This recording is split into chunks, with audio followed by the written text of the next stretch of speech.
दोस्तों आज एक बार फिर से खेसारी लाल यादव ने ये साबित कर दिया कि मिट्टी से उठे थे लोहा में ढल गए। और इसका एक नतीजा तो ये है कि ये कलाकार थे, लेकिन जब ये राजनीति में भी आए हैं तो यहाँ सबका छक्का छोड़ा दिए हैं।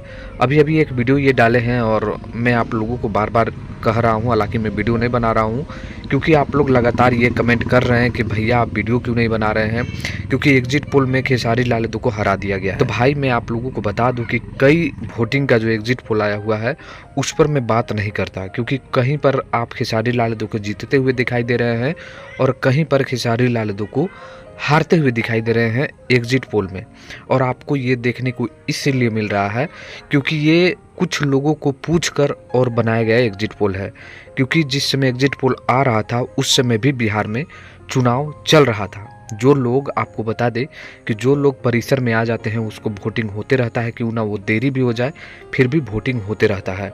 तो कहीं पर खेसारी लाल यादव हार रहे हैं, कहीं पर खेसारी लाल यादव जीत रहे हैं। और इससे पहले आप जाकर देखिएगा एग्जिट पोल, तो पश्चिम बंगाल और झारखंड में भी आप जाकर देखिएगा तो एग्जिट पोल काफ़ी गलत साबित हुआ था।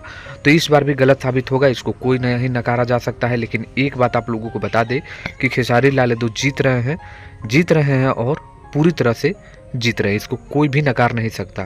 तो यही बड़ी इन्फॉर्मेशन था। मैं बार बार क्यों ये एक ही बात बताऊं, इतना ज़रूर कहूँगा कि अगला जो वीडियो आएगा कि वो कौन सा मंत्रालय खेसारी लाल यादव को मिल सकता है उस पर बात करेंगे, ठीक है। आप लोग कमेंट करिए कि खेसारी लाल यादव जीत रहे हैं कि नहीं जीत रहे हैं इन तीनों में से। मिलते हैं नेक्स्ट वीडियो में, धन्यवाद।